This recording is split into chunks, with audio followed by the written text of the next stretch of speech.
Alors que les Marines s'enfoncent à terre à travers des eaux tropicales peu profondes, une équipe de caméras capture le moment en film couleur vif. La guerre du Pacifique entre dans une nouvelle phase. Pendant 8 mois, le Japon a balayé l'Asie et le Pacifique sans défaite significative.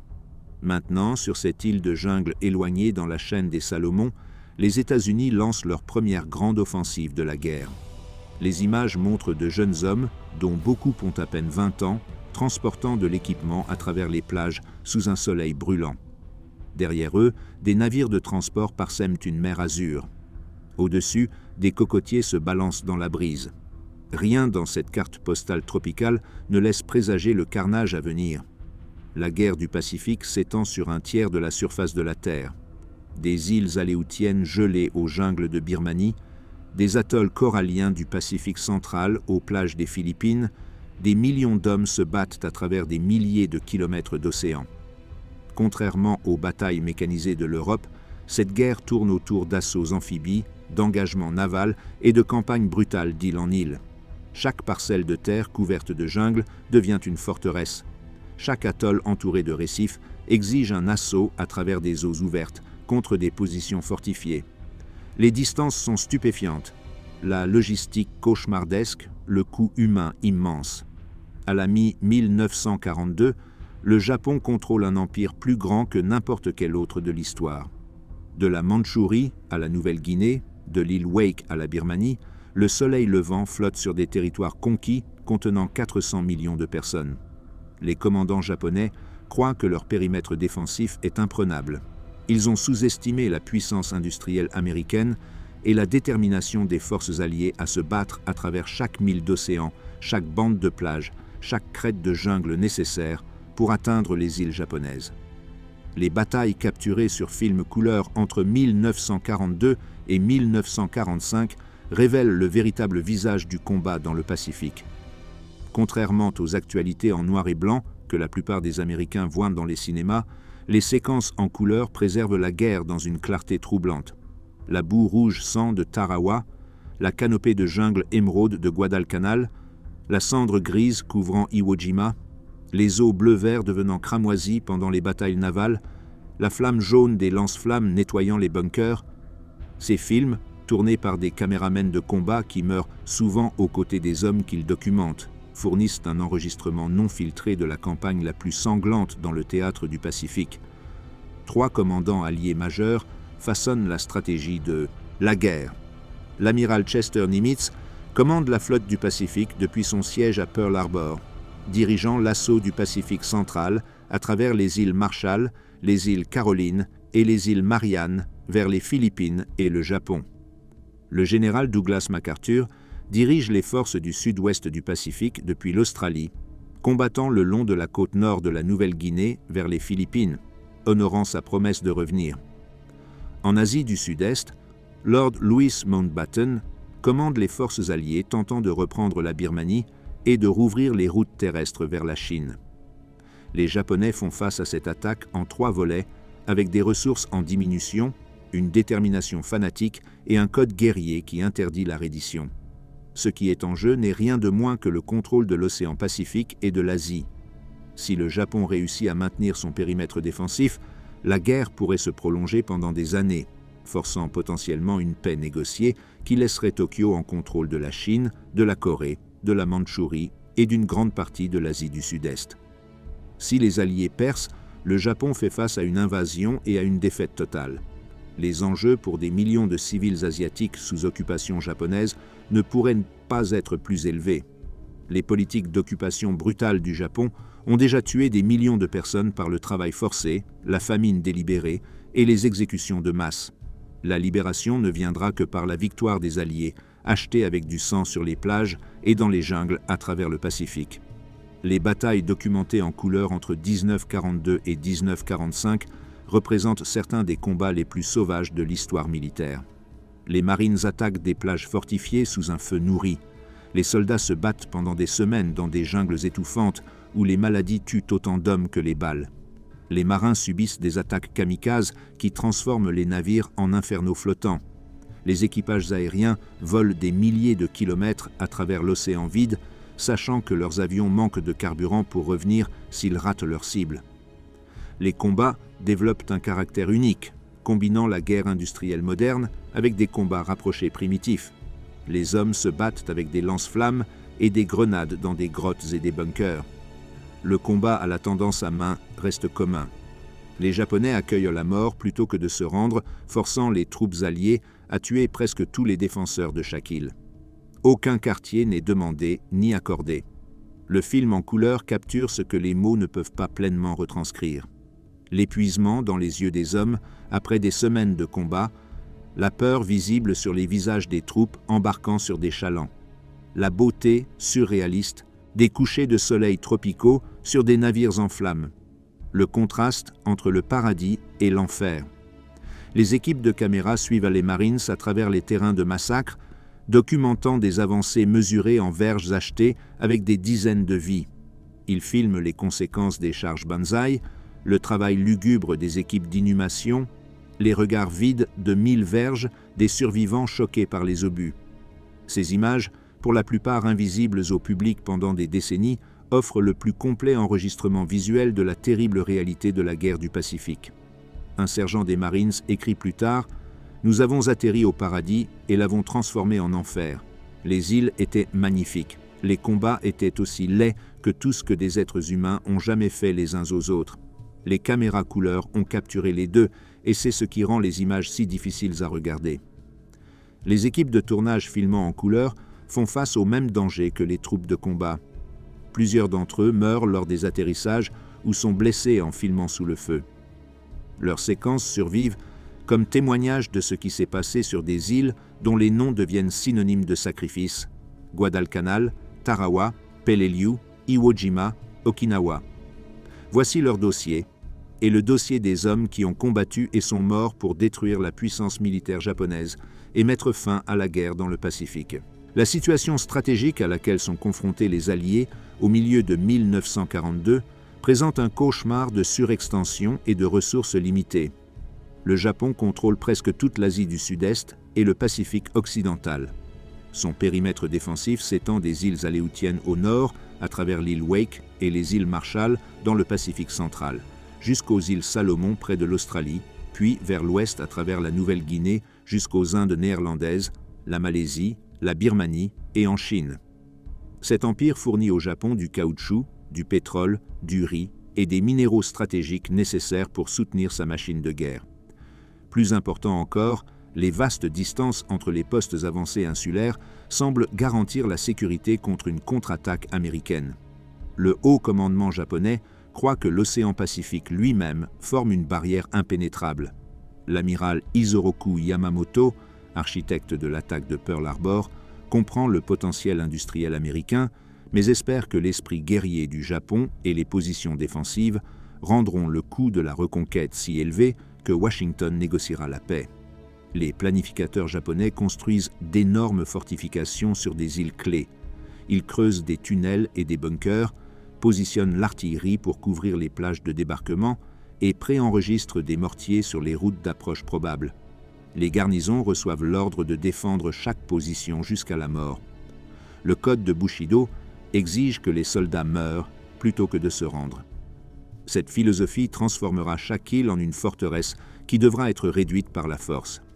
La stratégie américaine évolue par une nécessité amère et la rivalité entre les services. La marine des États-Unis, qui se remet encore de Pearl Harbor, manque de la force nécessaire pour attaquer directement les principales positions défensives du Japon. Au lieu de cela, l'amiral Ernest King, chef des opérations navales, propose une offensive en 2 volets.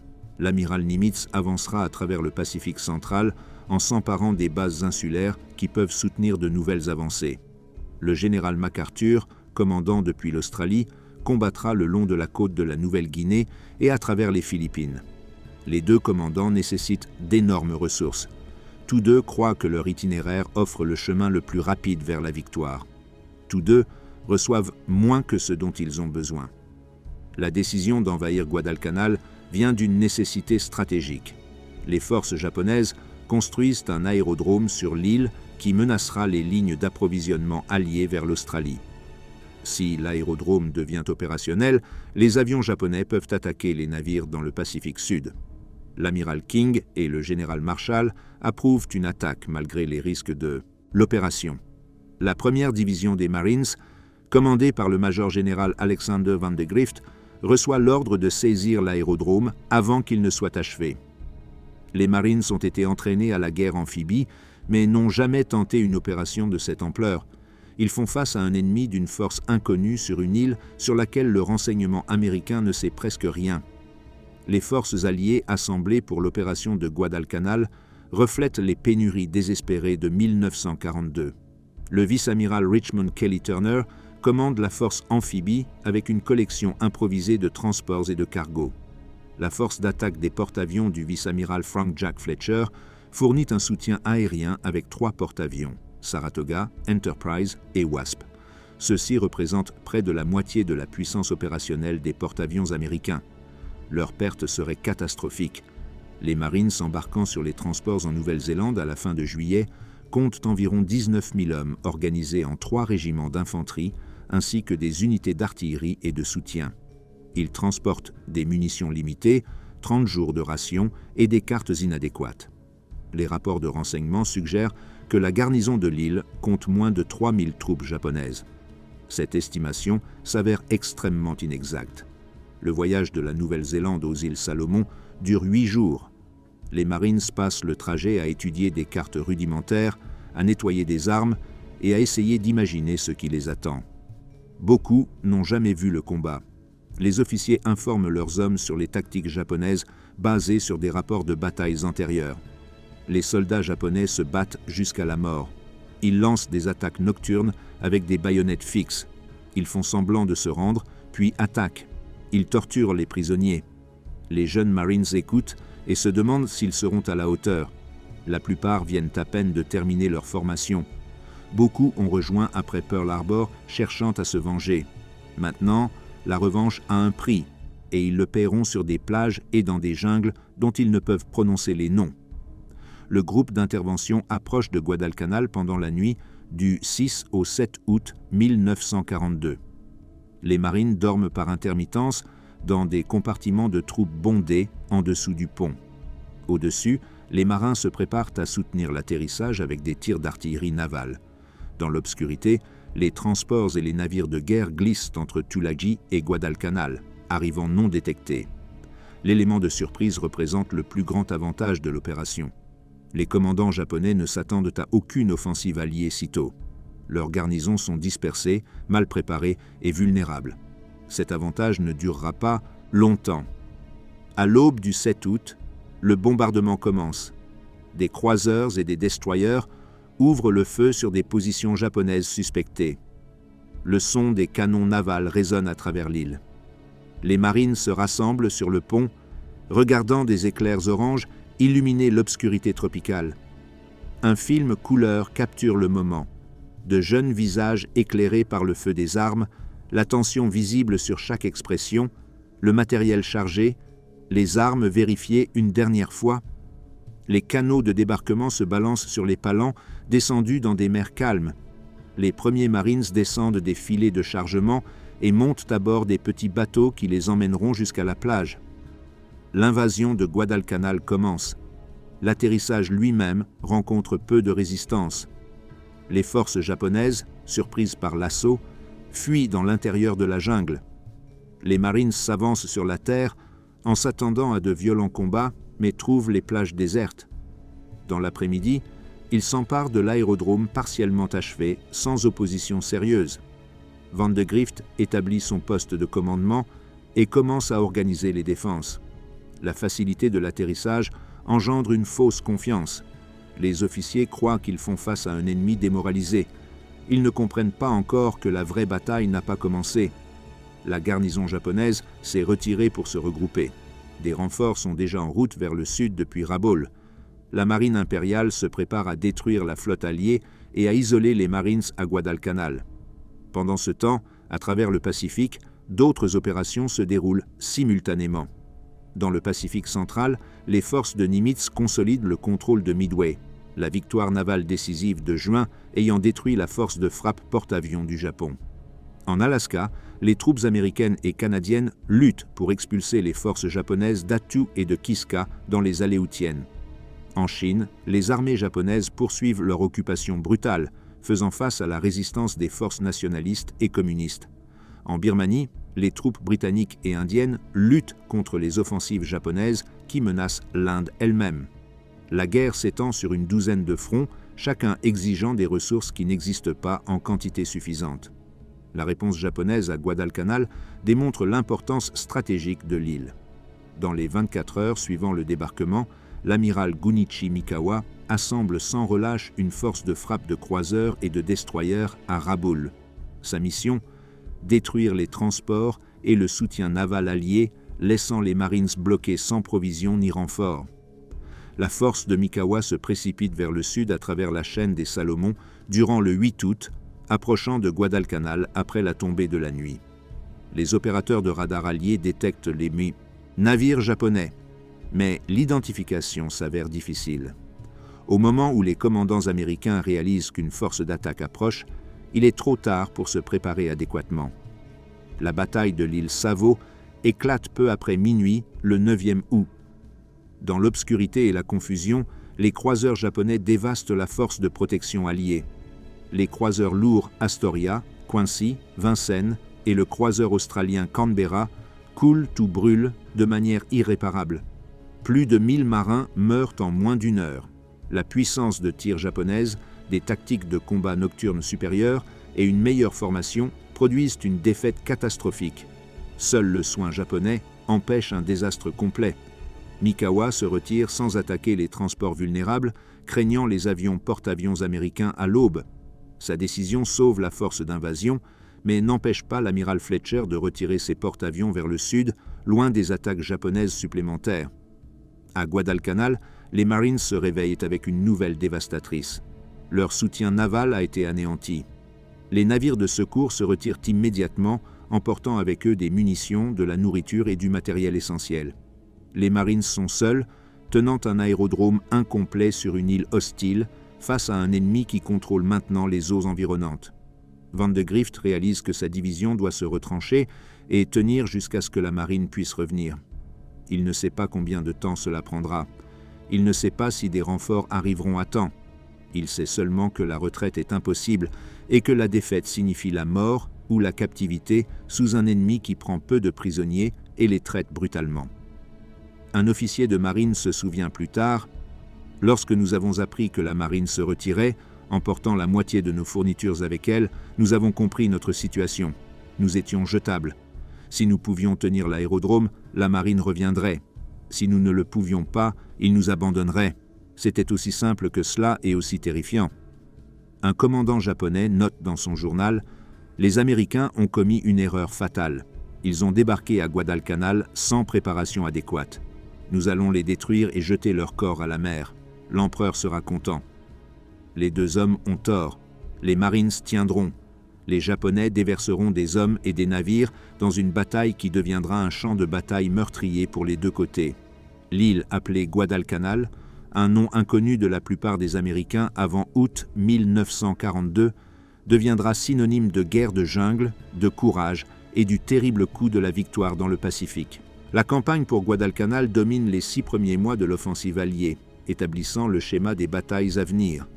Entre août 1942 et février 1943, cette île unique devient le centre des efforts stratégiques japonais dans le Pacifique Sud. Tokyo ne peut pas permettre aux Américains d'établir une base aérienne qui menacerait l'ensemble du périmètre défensif. Washington ne peut pas abandonner les Marines sans renoncer à l'initiative. Les deux camps envoient des renforts dans une bataille que personne ne peut se permettre de perdre. Le résultat est 6 mois de combats continus sur terre, en mer et dans les airs. Guadalcanal devient un four qui consume des hommes, des navires et des avions à un rythme que personne n'avait anticipé. Les Marines terminent l'aérodrome capturé et le nomment Henderson Field, en l'honneur d'un pilote tué à Midway. Le 20e août, le premier aéronef américain atterrit sur la surface rugueuse de corail. Ces avions, principalement des chasseurs Wildcat et des bombardiers en piqué Dauntless, fournissent aux Marines une couverture aérienne, et la capacité d'attaquer les navires japonais tentant de renforcer ou de bombarder l'île. Le contrôle de cette unique piste de corail devient la clé de tout ce qui suit. Tant que les aéronefs américains opèrent depuis le terrain, les navires japonais ne peuvent pas s'approcher en toute sécurité pendant la journée. Chaque bataille subséquente sur Guadalcanal tourne autour des tentatives de capturer ou de défendre cette position stratégique. Les renforts japonais commencent à arriver immédiatement.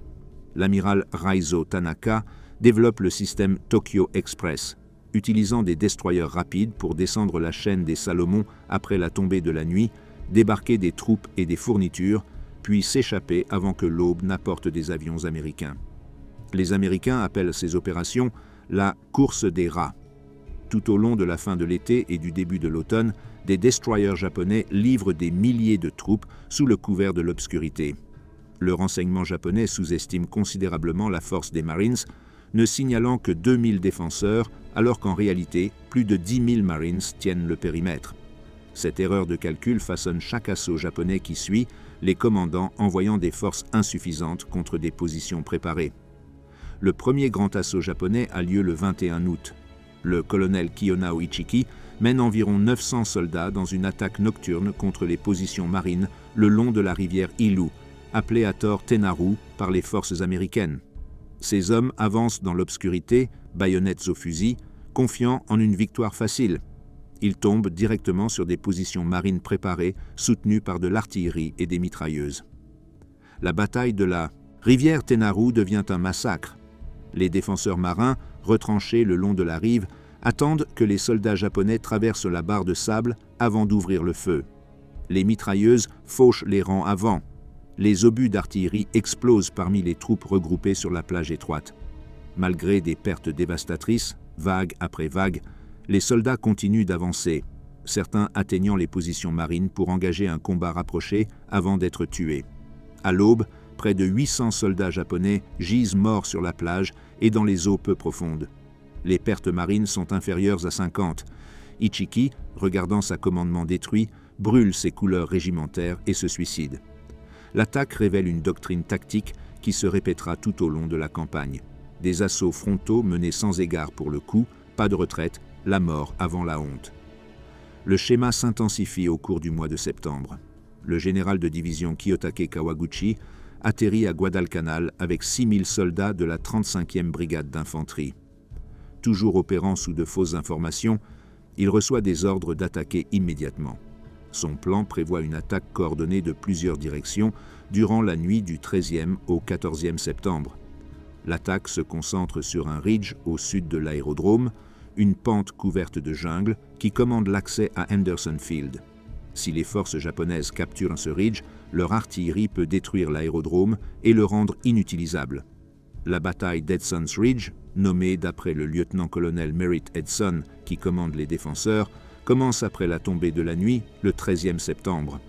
Les soldats de Kawaguchi avancent à travers la jungle dense, luttant pour maintenir la formation dans l'obscurité. Les Marines Raiders et les parachutistes, renforcés par l'artillerie, tiennent la crête. Les Japonais attaquent avec une fureur caractéristique, hurlant, soufflant dans des trompettes et chargeant en montée à travers le feu des mitrailleuses. Certains personnent les lignes marines dans l'obscurité, se battant avec des baïonnettes et des grenades à bout portant. La bataille fait rage toute la nuit. Les Marines se retirent vers des positions secondaires, puis contre-attaquent à l'aube.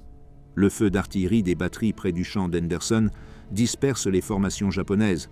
Au matin, l'assaut de Kawaguchi a échoué. Il perd plus de 1000 hommes tués. Les pertes marines dépassent 200. La défaite choque les commandants japonais.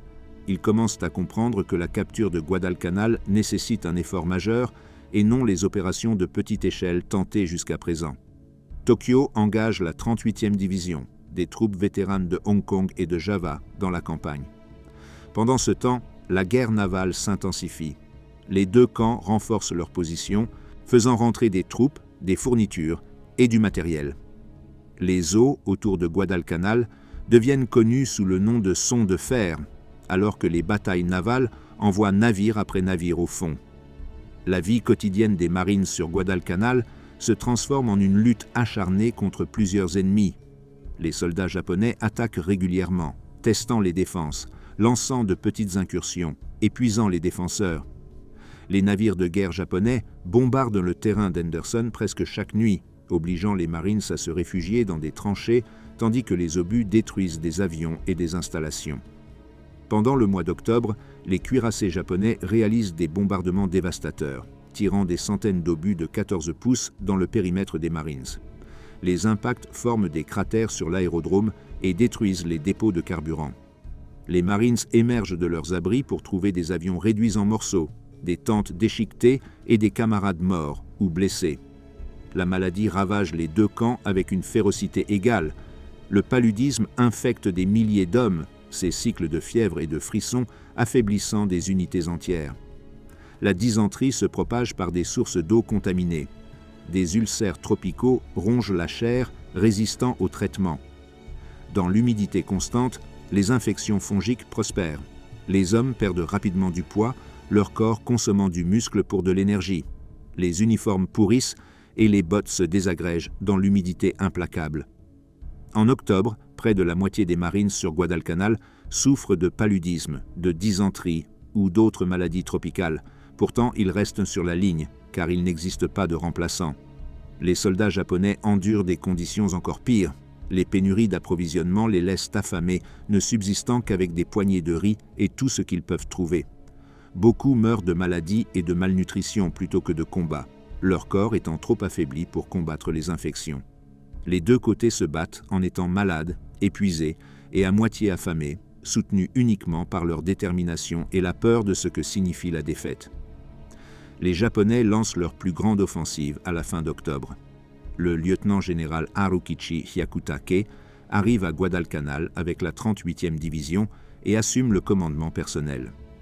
Son plan prévoit des attaques coordonnées depuis le sud et l'ouest, tandis que les forces navales bombardent depuis la mer et que les avions frappent depuis les airs. Les commandants japonais nomment l'opération d'après l'anniversaire de l'empereur, confiants de la victoire. Hyakutake engage environ 20 000 troupes, la plus grande force jamais rassemblée. L'offensive commence le 23 octobre et se poursuit pendant 3 jours. L'artillerie japonaise bombarde les positions des Marines. Des attaques d'infanterie se développent dans plusieurs directions. Les combats les plus intenses se déroulent le long de la rivière Matanikau, à l'ouest du champ d'Henderson, et dans les crêtes jungle au sud. Le soutien d'artillerie sauve à plusieurs reprises les positions des Marines, interrompant les formations japonaises avant qu'elles puissent exploiter leur percée. Le combat dans la jungle revêt un caractère sauvage. Les soldats s'affrontent à des distances mesurées en verges. Les grenades rebondissent entre les trouées de balles. Les hommes se tirent dessus à bout portant. La végétation dense rend la coordination presque impossible. Les unités se séparent dans l'obscurité et le fourré épais. Des hommes blessés des deux côtés gisent dans le no man's land entre les lignes, leurs cris étant audibles toute la nuit. Les soins médicaux japonais sont minimaux. Les marins risquent leur vie pour atteindre les Marines blessés, les traînant vers les postes de secours. L'odeur de la mort, déjà omniprésente depuis les combats précédents, s'intensifie alors que les corps se décomposent rapidement sous la chaleur tropicale. D'ici le 26 octobre, l'offensive japonaise s'effondre. Les divisions de Hyakutake subissent environ 3000 tués et bien d'autres blessés. Ils ne gagnent rien. Les pertes marines dépassent 1000, y compris de nombreux officiers et sous-officiers qui dirigent depuis le front et meurent en conséquence. L'échec dévaste le moral japonais. Les soldats réalisent qu'ils ne peuvent pas capturer Henderson Field par une attaque directe. Les officiers commencent à remettre en question la stratégie d'envoyer les troupes au compte-gouttes dans une bataille qu'ils ne peuvent pas gagner. Les fournitures s'amenuisent. Les renforts arrivent sporadiquement, harcelés par les avions américains. Le Tokyo Express continue de circuler, mais les destroyers et les vedettes rapides américaines rendent le trajet de plus en plus dangereux. Les batailles navales se poursuivent tout au long de la campagne. Mi-novembre, un important convoi japonais tente d'acheminer de massifs renforts sous le couvert d'un bombardement de cuirassés. La bataille navale de Guadalcanal, qui se déroule sur 3 jours, entraîne de lourdes pertes des deux côtés. 2 amiraux américains meurent lorsque leurs drapeaux s'engloutissent. Le cuirassé Kirishima sombre sous le feu américain concentré. Des navires de transport en feu au large illuminent le ciel nocturne. Des milliers de soldats japonais se noient lorsque des transports coulent ou s'échouent sous une attaque aérienne. Les Japonais perdent la bataille et échouent à débarquer suffisamment de renforts pour changer la situation à terre. Le film Couleur capture les conséquences de ces batailles, des plages jonchées d'embarcations de débarquement détruites, des chars calcinés à moitié submergés dans l'écume, des corps se lavant sur le rivage à chaque marée. Les images montrent des Marines, les yeux vides et émaciés, tenant encore leur position. Des avions atterrissent entre les bombardements, réparés et rafistolés à maintes reprises, pilotés par des pilotes aussi épuisés que les troupes au sol. Des navires de ravitaillement déchargent des munitions et des vivres désespérément nécessaires, pendant que les obus d'artillerie japonais bombardent la plage. Les images révèlent une campagne tenue en équilibre sur le fil d'un couteau, où de petits avantages décident de la survie. Un marine écrit plus tard « Nous avons vécu comme des animaux dans la jungle. Nous avons mangé des rations froides quand nous mangions vraiment. Nous sommes restés des semaines sans nous laver. Nous avons dormi dans la boue et nous nous sommes réveillés pour trouver des sangsues sur notre peau. Nous avons enterré nos amis dans des tombes peu profondes, marquées par des croix en bois. Et chaque nuit, nous savions que les Japonais viendraient à nouveau, hurlant dans l'obscurité, et nous devions les tuer ou être tués. Il n'y avait pas d'autre option. » Un officier japonais note dans son journal « Nos soldats se battent courageusement, mais ils meurent de faim. Beaucoup meurent de maladie avant d'arriver jamais au front. Les Américains ont la supériorité aérienne, la supériorité navale et de meilleures capacités logistiques. Nous attaquons avec courage, mais le courage seul ne peut pas vaincre l'artillerie et les mitrailleuses. Cette île consume l'armée. » En décembre, le résultat de Guadalcanal devient clair. Les renforts américains arrivent en nombre croissant. La première division des Marines, réduite à des ombres de ce qu'elle était, commence à évacuer vers l'Australie. Les unités de l'armée les remplacent. Les forces japonaises, affamées et décimées par la maladie, ne peuvent plus mener d'offensives efficaces. Tokyo est confronté à une décision, engager plus de ressources dans une campagne échouée ou couper les pertes et se retirer. La décision prend des semaines, durant lesquelles d'autres hommes meurent pour une île que le Japon ne peut plus tenir. Alors que Guadalcanal consomme des ressources et de l'attention à travers la fin de l'année 1942 et jusqu'en 1943, les stratèges américains planifient la prochaine phase de la guerre du Pacifique. L'amiral Nimitz reçoit l'autorisation de lancer une offensive dans le Pacifique central à travers les îles Marshall et Gilbert, en se dirigeant vers les Mariannes et finalement les Philippines. Cette campagne diffère fondamentalement de la guerre de jungle des îles Salomon. Au lieu de se battre pendant des mois sur des îles uniques, les forces de Nimitz mèneront des attaques amphibies rapides, submergeant les défenseurs par une puissance de feu concentrée avant de passer à l'objectif suivant. La stratégie repose sur des groupes de tâches de porte-avions, un bombardement naval massif et des techniques amphibies améliorées, apprises à un coût terrible à Guadalcanal. La préparation pour l'opération du Pacifique central se déroule tout au long de 1943. De nouveaux porte-avions de classe Essex rejoignent la flotte, chacun transportant plus d'avions que les anciens porte-avions qu'ils remplacent. De nouveaux cuirassés, croiseurs et destroyers arrivent des chantiers navals américains à un rythme que le Japon ne peut égaler. La production d'embarcations de débarquement s'accélère, fournissant les navires spécialisés nécessaires pour la guerre amphibie. Plus important encore, de nouvelles techniques et équipements émergent de leçons difficiles. Coordination améliorée des tirs d'artillerie navale, équipes de démolition sous-marine pour dégager les obstacles sur la plage, tracteurs amphibies blindés pour transporter les troupes à travers les récifs et meilleures procédures de soutien aérien rapprochées. L'offensive commence en novembre 1943 avec l'opération Galvanique, l'assaut sur les atolls de Tarawa et Makin dans les îles Gilbert. Tarawa, en particulier la petite île de Betio, devient l'objectif principal. Les ingénieurs japonais ont transformé cette île corallienne de 2 miles de long en une forteresse. L'amiral de la flotte Keiji Shibasaki commande 4500 troupes, dont 2000 d'infanterie navale d'élite. Ils construisent des centaines de bunkers et de postes d'observation en béton armé, positionnent de l'artillerie pour couvrir le lagon et les plages, tendent des fils barbelés à travers le récif et se préparent à se battre jusqu'à la mort. Shibasaki se vante qu'1 million d'hommes ne peut pas prendre Tarawa en 100 ans. La 2e division de marine, commandée par le major général Julian Smith, reçoit la mission. Les renseignements indiquent qu'un bombardement naval sans précédent détruira la plupart des défenses japonaises avant que les Marines ne débarquent. Les planificateurs prévoient 3 heures de feu de cuirassés et de croiseurs suivis de frappes aériennes continuent.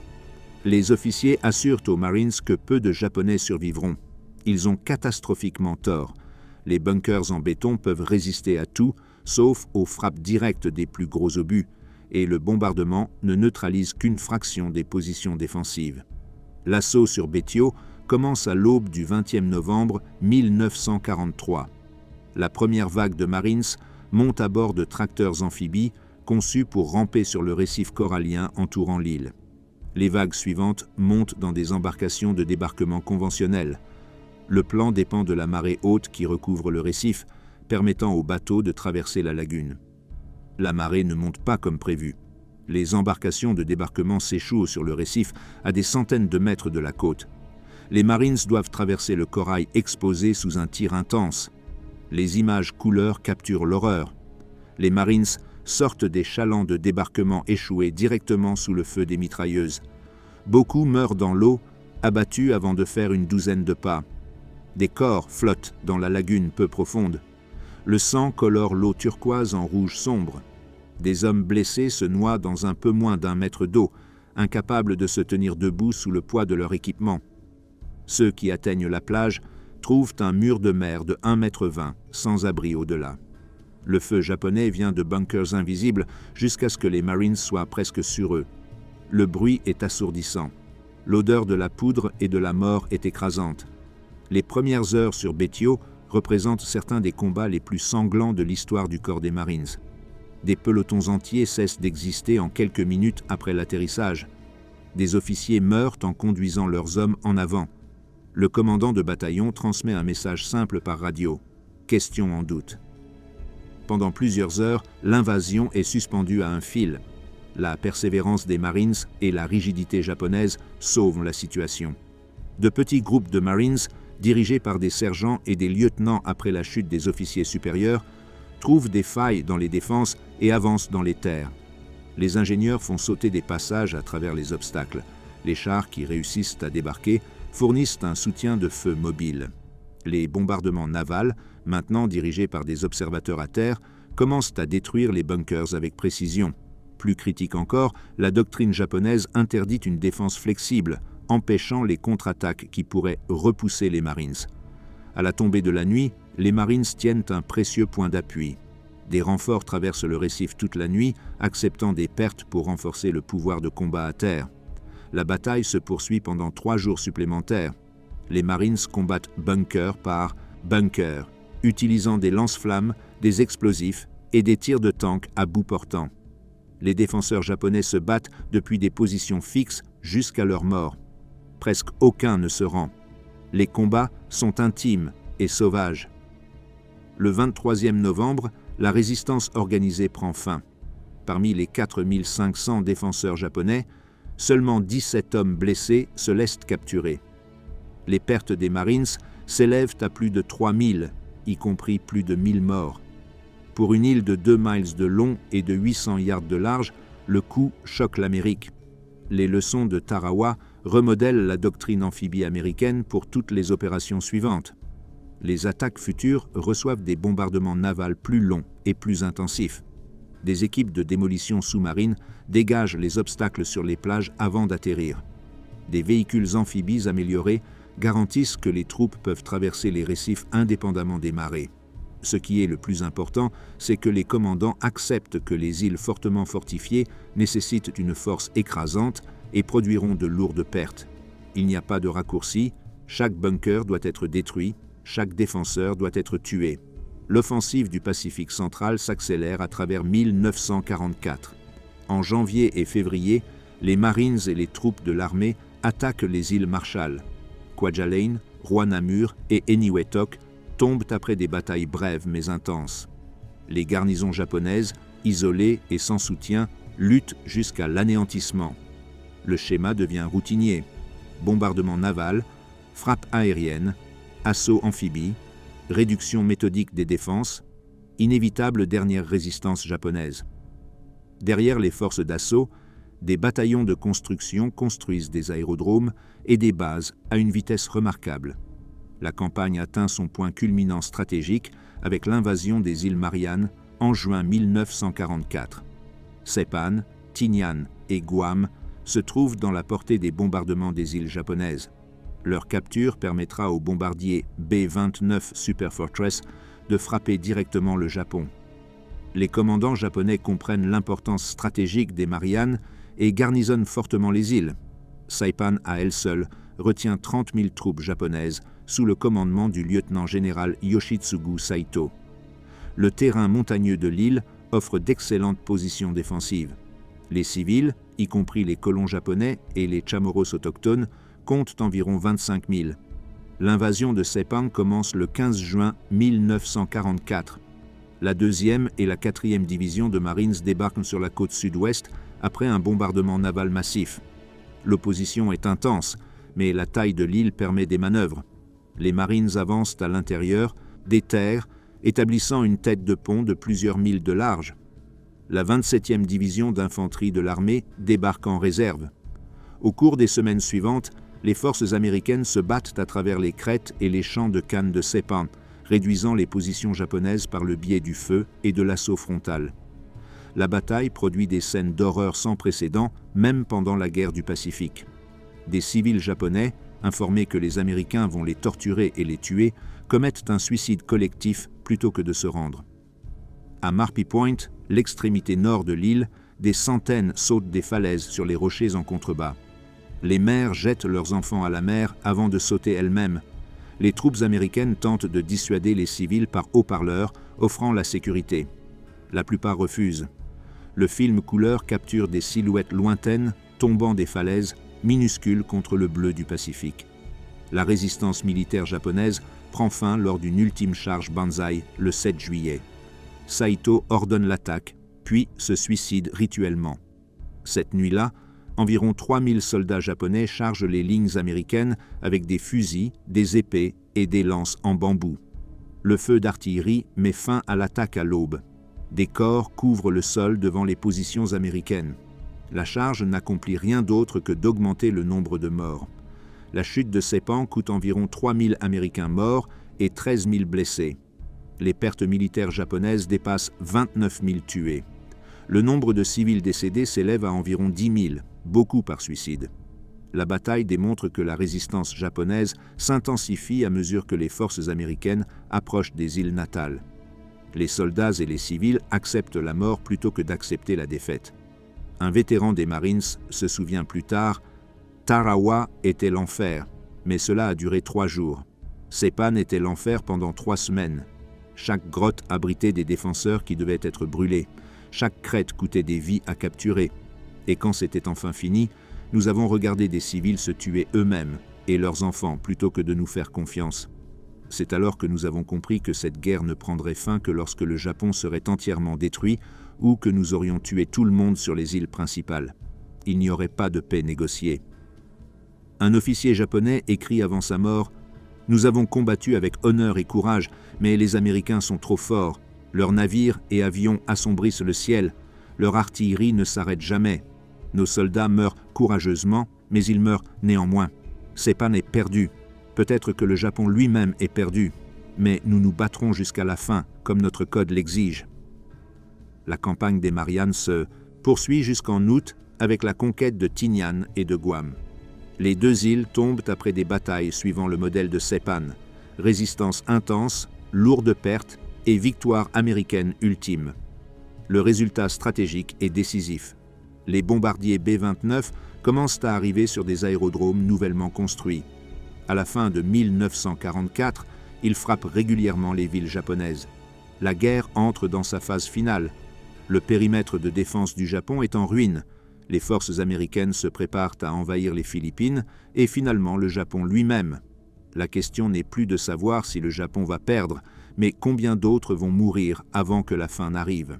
Le général Douglas MacArthur tient sa promesse le 20 octobre 1944 en s'échouant à Leyte dans le centre des Philippines. Des caméras couleur capturent le moment où il marche délibérément dans une eau jusqu'aux genoux vers la plage. Derrière lui, la plus grande force amphibie jamais assemblée dans le Pacifique, se prépare à reconquérir les Philippines après 3 ans d'occupation japonaise brutale. La force d'invasion compte plus de 700 navires et 200 000 soldats. MacArthur s'adresse au peuple philippin « Je suis revenu. Par la grâce de Dieu Tout-Puissant, nos forces sont à nouveau sur le sol philippin. » La bataille de Leyte commence la destruction finale de la puissance militaire japonaise dans le Pacifique. Le général Tomoyuki Yamashita, le conquérant de Malaisie et de Singapour, commande environ 400 000 troupes dispersées à travers l'archipel philippin. Tokyo lui ordonne de se battre pour chaque pouce de terre, saignant les Américains et retardant l'inévitable invasion du Japon. Yamashita concentre ses meilleures divisions sur Leyte, renforçant la garnison de l'île malgré la supériorité aérienne et navale américaine. Le commandement japonais considère les Philippines comme la bataille décisive qui pourrait forcer une paix négociée. La marine japonaise lance sa dernière offensive coordonnée lors de la bataille de la baie de Leyte à la fin d'octobre. 4 groupes opérationnels distincts convergent vers les plages d'invasion, espérant détruire les transports vulnérables et les navires de soutien. La bataille navale qui en résulte s'étend sur la mer des Philippines pendant 3 jours, devenant la plus grande confrontation navale de l'histoire. Les porte-avions américains déciment la puissance aérienne japonaise. Les groupes d'action de surface coulent plusieurs cuirassés et croiseurs japonais. Plus dramatiquement, les Japonais introduisent des attaques kamikazes à grande échelle. Des pilotes suicides écrasent leurs avions sur des navires américains, causant des dégâts dévastateurs. Le porte-avions d'escorte Saint-Lô coule après qu'un kamikaze a pénétré son pont d'envol. Plus de 100 marins meurent. Incapables de faire face à la production aéronautique américaine ou de former des pilotes de remplacement de manière adéquate, les commandants japonais transforment de jeunes hommes en missiles guidés. Les pilotes reçoivent une formation minimale, suffisante pour décoller et voler vers une cible, mais pas pour atterrir. La tactique s'avère militairement efficace à court terme, endommageant ou coulant des dizaines de navires, mais elle épuise les derniers pilotes formés du Japon à un rythme insoutenable. Le combat terrestre sur Leyte se transforme en une lutte prolongée à travers la jungle et les montagnes. Des renforts japonais continuent d'atterrir malgré de lourdes pertes dues aux sous-marins et aux avions. Les combats ressemblent à ceux de Guadalcanal. Attaques nocturnes, combats rapprochés dans une végétation dense et avancées lentes mesurées en centaines de mètres par jour. La pluie transforme l'île en marais. Les véhicules s'enlisent dans la boue. Les maladies redeviennent un facteur. La bataille, prévue pour durer des semaines, s'éternise pendant des mois. La puissance de feu américaine décide finalement de la campagne. L'artillerie et le soutien aérien détruisent systématiquement les positions japonaises. Les tirs navals atteignent loin à l'intérieur des terres, démolissant les dépôts de ravitaillement et les concentrations de troupes. En décembre, la résistance japonaise organisée à Leyte s'effondre. Les forces de Yamashita subissent environ 50 000 tués. Les pertes américaines dépassent 15 000. La campagne des Philippines se poursuit sur d'autres îles, mais la conquête de Leyte ouvre la voie vers Luzon et Manille. Alors que MacArthur se bat aux Philippines, les forces de Nimitz se préparent à assaillir Iwo Jima, une île volcanique située à mi-chemin entre les Mariannes et le Japon. L'île se trouve directement sur le trajet des bombardiers B-29 qui prennent leur envol pour frapper le Japon. Des chasseurs japonais basés là interceptent les bombardiers revenant de mission, abattant des avions endommagés. Les chasseurs américains n'ont pas la portée nécessaire pour escorter les bombardiers vers le Japon et en revenir. La capture d'Iwo Jima fournira un champ d'atterrissage d'urgence pour les bombardiers endommagés et une base pour les chasseurs d'escorte. Le lieutenant-général Tadamichi Kuribayashi commande la défense d'Iwo Jima. Contrairement à la plupart des commandants japonais, Kuribayashi abandonne les tactiques traditionnelles. Il ne place aucune troupe sur les plages et interdit les charges banzai. Au lieu de cela, il transforme l'île en une vaste forteresse souterraine. Des ingénieurs creusent 11 miles de tunnels reliant 1500 grottes, postes de tir et bunkers.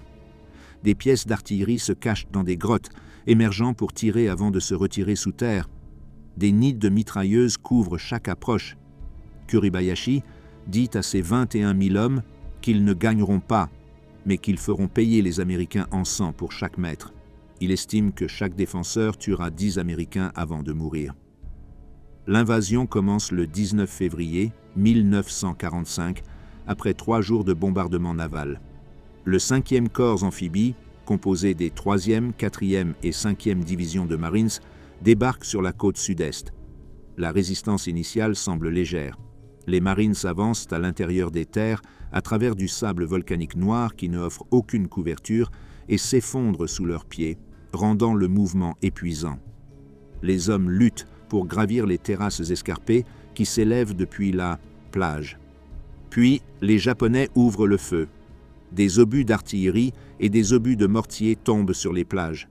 Les mitrailleuses tirent depuis des positions dissimulées. Les marines meurent avant de localiser les sources de feu. La cendre volcanique rend le creusement de trous d'hommes presque impossible, n'offrant aucune protection. Les véhicules s'enlisent, leurs chenilles tournant inutilement. Les plages deviennent des zones de mort. Des observateurs japonais dans des grottes dirigent le feu avec une précision mortelle.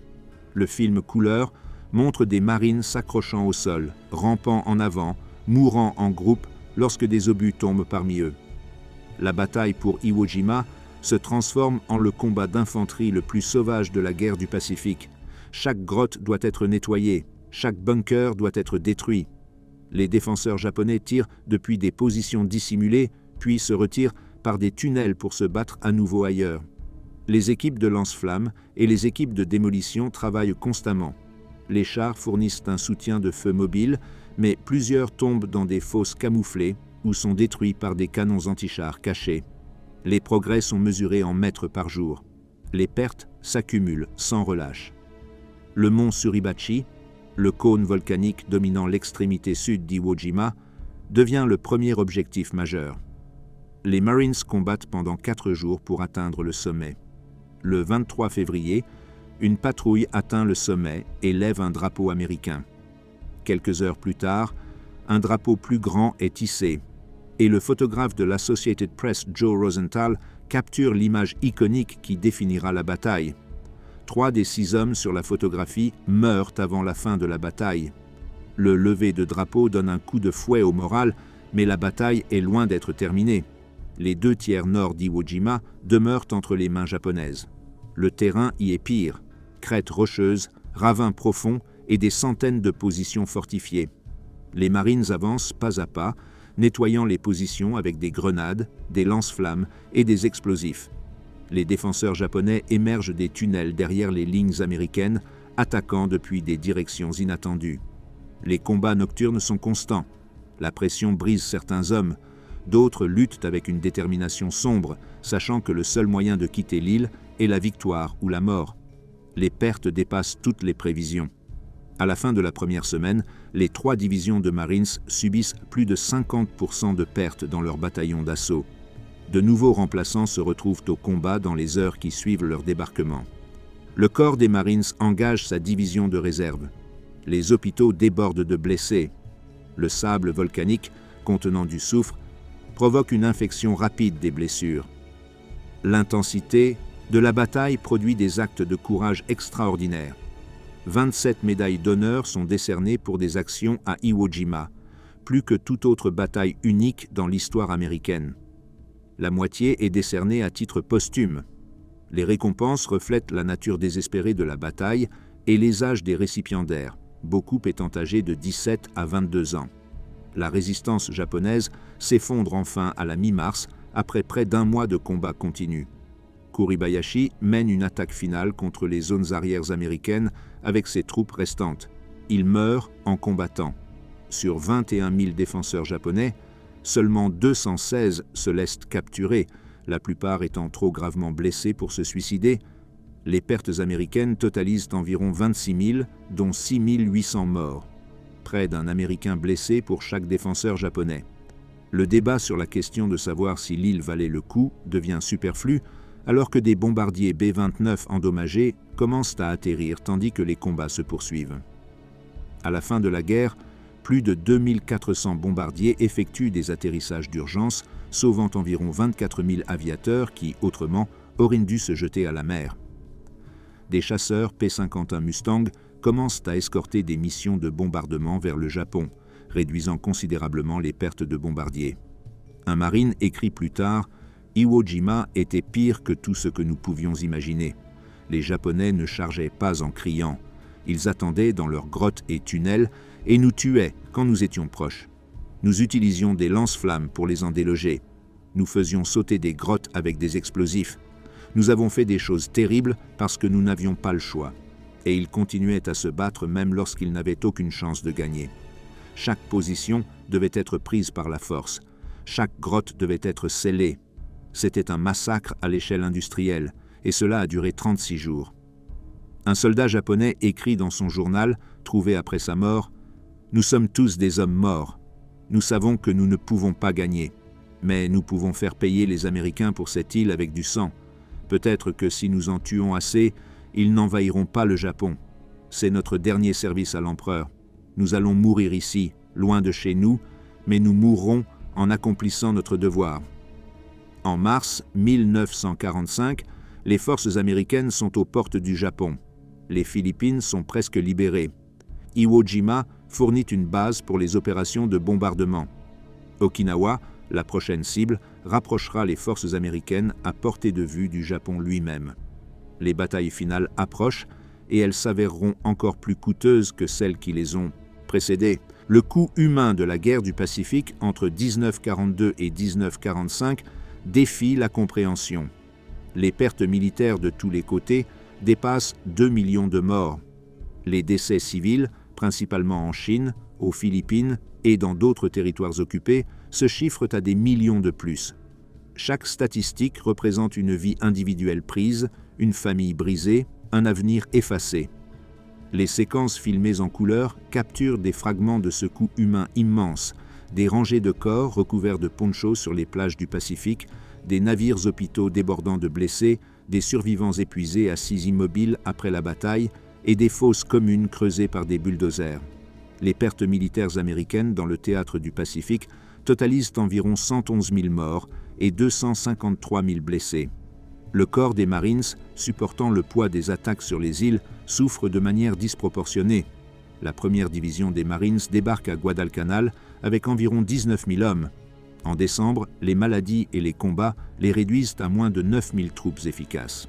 À Iwo Jima, la 4e division des Marines compte plus de 7 000 pertes après 36 jours, un taux de perte dépassant 30%. Des bataillons entiers cessent d'exister après des batailles uniques. Les pertes navales en mer ajoutent des milliers de morts au bilan. Environ 31 000 marins américains meurent durant la guerre du Pacifique, beaucoup dans des circonstances laissant peu ou pas de chances de survie. Lorsque les navires subissent des frappes de torpilles ou kamikazes sous la ligne de flottaison, les hommes piégés dans des compartiments inondés se noient en quelques minutes. Les incendies et les explosions des détonations de munitions laissent peu de temps pour s'échapper. Le destroyer USS Johnston sombre lors de la bataille de Samar avec la plupart de son équipage. Les survivants flottent dans des eaux infestées de requins pendant des jours avant les secours. Sur 627 membres d'équipage, seuls 141 survivent. Les pertes militaires japonaises surpassent celles des États-Unis. Environ 2 millions de soldats et de marins japonais meurent pendant la guerre du Pacifique.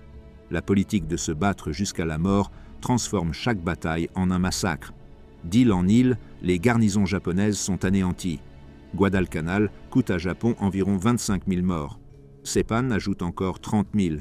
Iwo Jima consomme 21 000. Okinawa tue plus de 100 000 soldats japonais.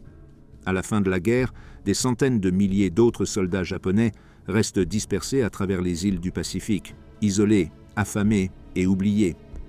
L'indoctrinement culturel enseigne que se rendre apporte un déshonneur pire que la mort, trahissant l'empereur, la famille et soi-même. Les forces américaines capturent environ 41 000 prisonniers militaires japonais durant toute la guerre du Pacifique, un nombre minuscule comparé aux millions engagés. Beaucoup de ceux qui sont capturés sont trop gravement blessés pour résister ou sont inconscients lorsqu'ils sont pris.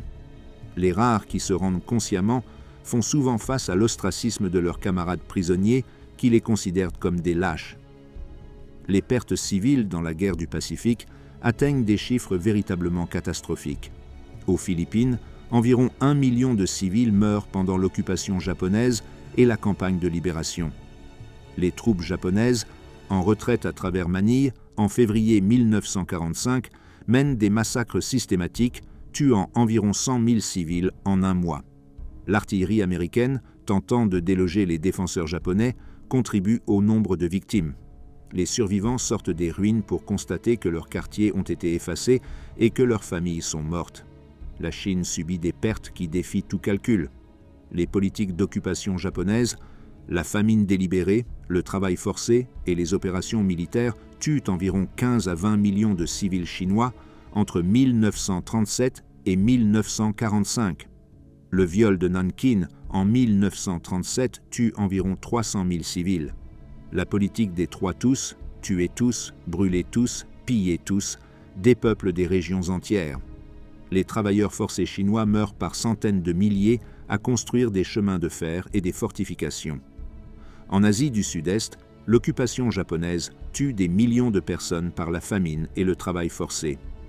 La ligne de chemin de fer de Birmanie, construite avec des prisonniers alliés et des ouvriers asiatiques, tue environ 100 000 travailleurs. La famine du Bengale de 1943, causée en partie par l'occupation japonaise de la Birmanie, qui a coupé les approvisionnements en riz, tue environ 3 millions d'Indiens. Environ 4 millions de civils indonésiens meurent pendant l'occupation. Le traumatisme psychologique infligé aux survivants dure toute une vie. Les vétérans américains rentrent chez eux avec ce que les médecins appellent fatigue de combat ou choc des obus, des conditions désormais reconnues comme le trouble de stress post-traumatique. Beaucoup ne peuvent pas dormir sans cauchemar. Certains se tournent vers l'alcool pour engourdir leurs souvenirs, d'autres se retirent émotionnellement, incapables de se reconnecter avec leur famille. Le corps des marines s'estime que 90% des troupes qui subissent un combat soutenu souffrent d'un certain degré de dommages psychologiques. Beaucoup ne se rétablissent jamais totalement. Les survivants japonais font face à des traumatismes différents mais tout aussi profonds. Les soldats qui survivent lorsque leurs unités sont anéanties ressentent de la culpabilité d'être vivants pendant que leurs camarades meurent. Les bombardements atomiques d'Hiroshima et de Nagasaki créent des catégories de traumatismes uniques. Les survivants, appelés Hibakusha, souffrent de maladies radioactives, d'une augmentation des taux de cancer et d'un stigmate social. Beaucoup cachent leur statut de survivant pour éviter la discrimination. Les prisonniers de guerre alliés font face à des destins particulièrement sinistres. Le Japon traite les soldats capturés avec une brutalité systématique. Parmi environ 140 000 prisonniers alliés détenus par le Japon, environ 27% meurent en captivité, contre 4% détenus par l'Allemagne. Lors de la marche de la mort de Bataan, en avril 1942, les forces japonaises font marcher environ 75 000 prisonniers américains et philippins sur 65 miles sous la chaleur tropicale avec peu de nourriture ou d'eau. Entre 7 et 10 000 meurent pendant la marche ou dans les premières semaines de captivité. Les prisonniers travaillent comme esclaves dans les mines, les usines et les chantiers, recevant des rations de famine et aucun soin médical. Des hommes pesant 200 livres à leur capture rétrécissent à des squelettes pesant 90 livres. Les maladies se propagent dans les camps: dysenterie, beriberi, paludisme, choléra. Certains prisonniers sont exécutés de manière arbitraire. Le massacre de Palawan, en décembre 1944, tue 150 prisonniers américains brûlés vifs dans des abris anti-aériens. Les conséquences immédiates des batailles présentent des scènes cauchemardesques. Les équipes d'inhumation font face à la tâche sombre de collecter des corps se décomposant rapidement sous la chaleur tropicale. Sur certaines îles du Pacifique, l'odeur de la mort est détectable à des miles au large. Beaucoup de morts ne sont jamais identifiés. Ils reposent dans des tombes marquées « Inconnues ». Le sable volcanique d'Iwo Jima s'avère presque impossible à creuser, forçant les équipes d'inhumation à utiliser des explosifs pour créer des fosses communes. Le personnel médical lutte contre des blessures écrasantes et des ressources limitées. Les hôpitaux de campagne fonctionnent constamment pendant les grandes batailles, les chirurgiens travaillant des 48 heures d'affilée. Des hommes blessés gisent sur des brancards attendant une chirurgie qui pourrait arriver trop tard. Les stocks de sang s'épuisent, la morphine devient précieuse. Les infirmiers effectuent des triages, décidant qui pourrait être sauvé et qui est au-delà de l'aide. Ces décisions hantent le personnel médical pour le reste de leur vie. Les maladies aggravent les pertes au combat dans tout le Pacifique. Le paludisme infecte des centaines de milliers de soldats des deux côtés. La dengue, la dysenterie, le typhus et le typhus des broussailles ont tous des conséquences. La pourriture des jungles et les ulcères tropicaux rongent la chair, causant des cicatrices permanentes. La combinaison du stress lié au combat, de la malnutrition, des maladies et du climat épuise les hommes les plus forts. De nombreux vétérans du Pacifique portent des cicatrices physiques dues aux blessures, aux maladies et à la malnutrition qui les marquent à vie. Un aide-soignant de la marine témoigne plus tard « J'ai soigné des milliers de marines blessés pendant la guerre. Certains sont morts dans mes bras. D'autres que j'ai sauvés ont perdu des membres ou des yeux ou leur esprit. Ceux qui me hantent le plus sont les garçons qui appelaient leur mère alors qu'ils mouraient. Ils étaient si jeunes, à peine sortis du lycée, et ils sont morts terrifiés et dans l'angoisse sur une île dont ils n'avaient jamais entendu parler avant la guerre. Je les entends encore crier la nuit. » Une survivante de Manille se souvient. « Les Japonais sont venus dans notre quartier et ont fait le tour des maisons. Ils ont tué tout le monde qu'ils trouvaient, même les bébés. Ma mère m'a caché dans un placard et j'ai entendu ses cris. J'avais 8 ans. Quand les soldats américains sont enfin arrivés, j'étais seul. Tous ceux que je connaissais étaient morts. C'était il y a 70 ans et j'en rêve encore chaque nuit. » Le coût humain de la guerre du Pacifique s'étend bien au-delà des pertes sur le champ de bataille. Les familles perdent des pères, des fils et des frères. Les enfants grandissent sans parents. Les femmes deviennent veuves à 20 ans. Les communautés perdent des générations entières de jeunes hommes. Les cicatrices, physiques et psychologiques, visibles et invisibles, touchent des millions de personnes pendant des décennies. Les images en couleur préservent les visages du coup, les regards épuisés des vétérans de combat, les larmes des réfugiés, les corps squelettiques des prisonniers et la dignité silencieuse des hommes portant leurs camarades blessés. Ces images témoignent de ce qui a été enduré et ne peut jamais être oublié. La guerre du Pacifique entre 1942 et 1945 a fondamentalement modifié le cours de la Seconde Guerre mondiale et reconfiguré l'équilibre mondial des pouvoirs pendant des générations. Les campagnes documentées en film couleur, des jungles de Guadalcanal aux pentes volcaniques d'Iwo Jima, représentent plus que des opérations militaires.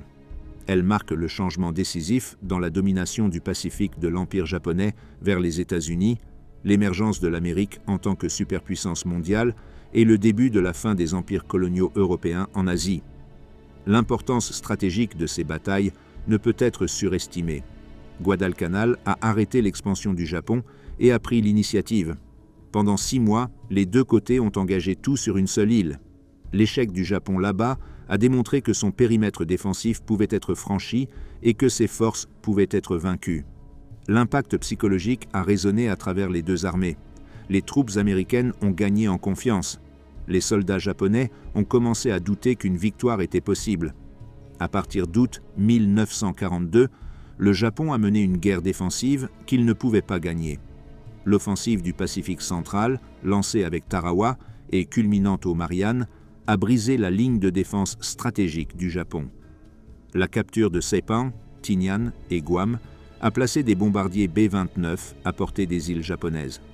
Ce développement a effectivement scellé le destin du Japon. L'industrie américaine pouvait produire des bombardiers plus rapidement que le Japon ne pouvait les abattre. Les sous-marins américains étranglaient le transport maritime japonais, coupant les îles japonaises des matières premières et des approvisionnements alimentaires.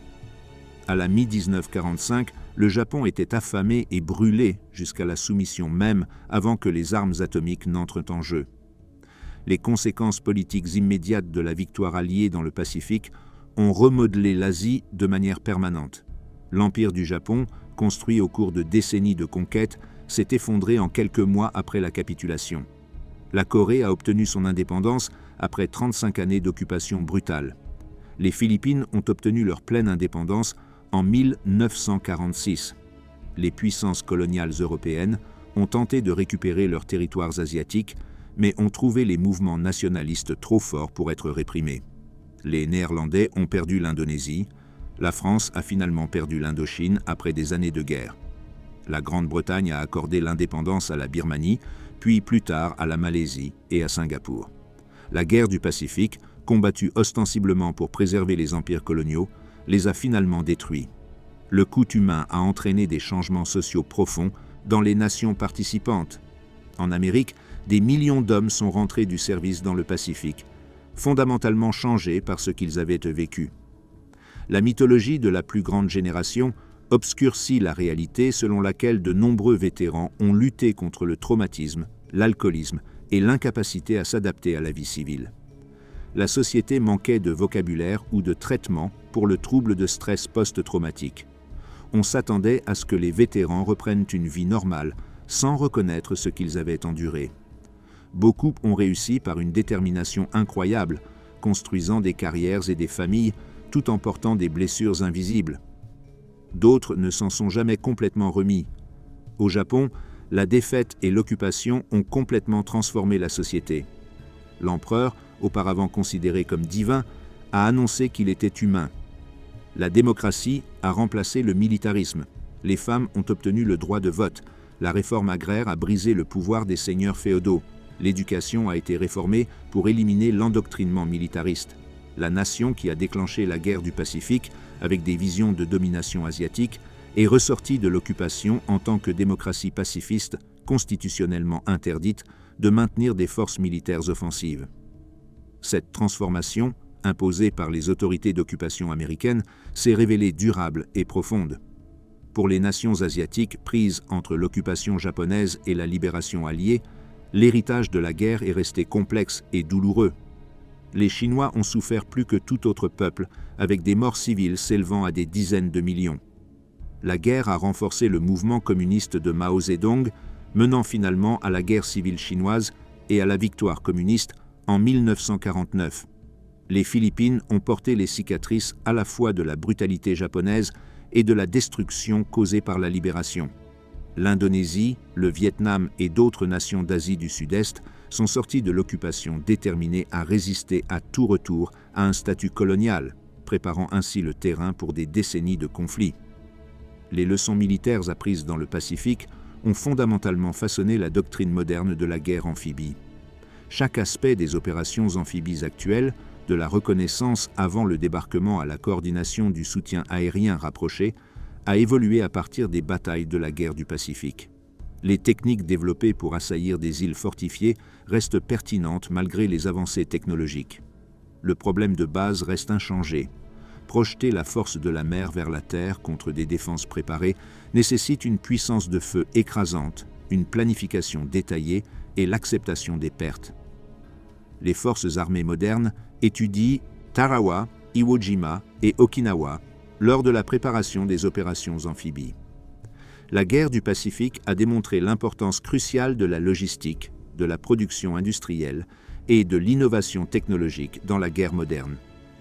Le Japon a perdu non pas parce que ses soldats manquèrent de courage, mais parce que l'Amérique pouvait produire des navires, des avions et des munitions à des taux que le Japon ne pouvait égaler.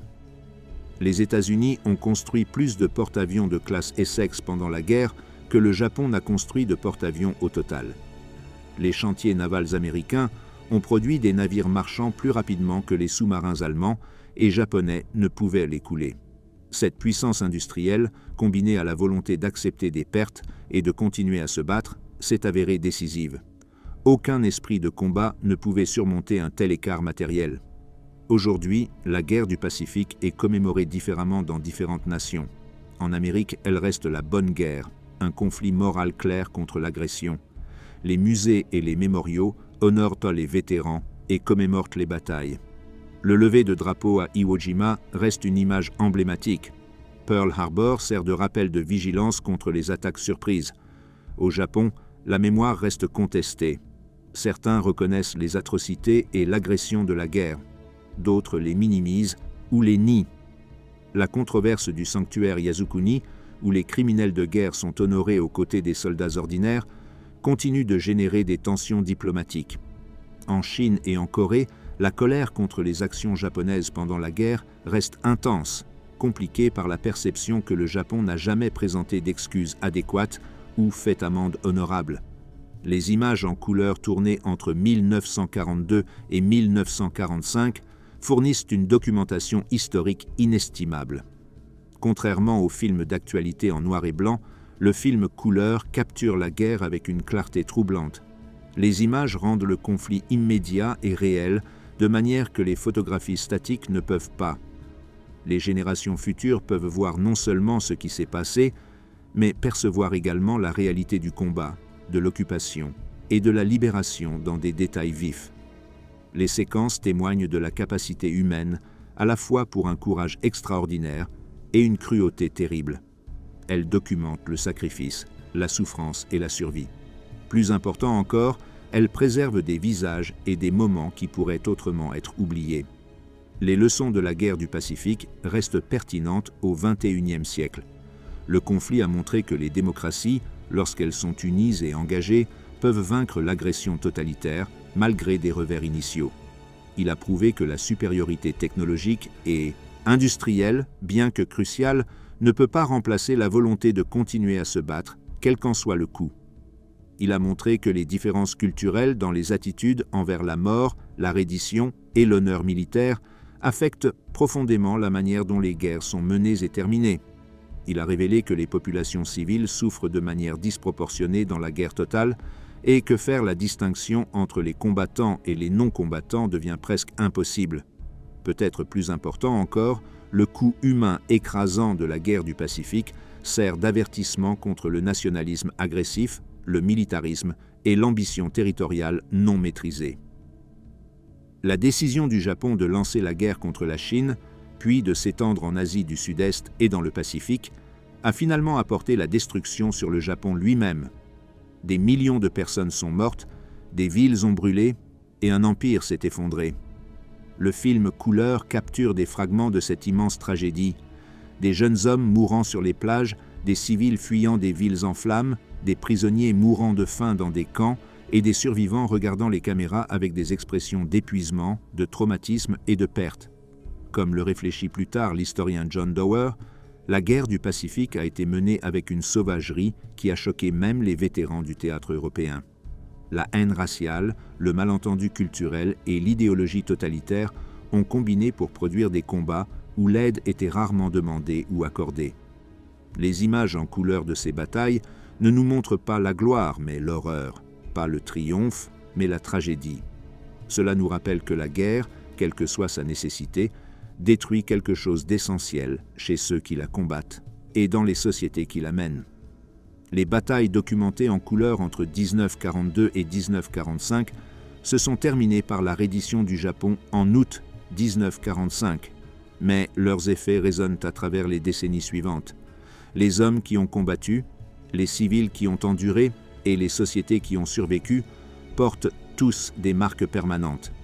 Les images restent témoignages de ce qui s'est passé sur des îles du Pacifique dont les noms sont gravés dans l'histoire: Guadalcanal, Tarawa, Peleliu, Iwo Jima, Okinawa. Ces images garantissent que les générations futures ne pourront pas oublier le prix payé pour vaincre l'agression et rétablir la paix. Ce souvenir, capturé en couleur sur un film qui survit, reste leur légende durable.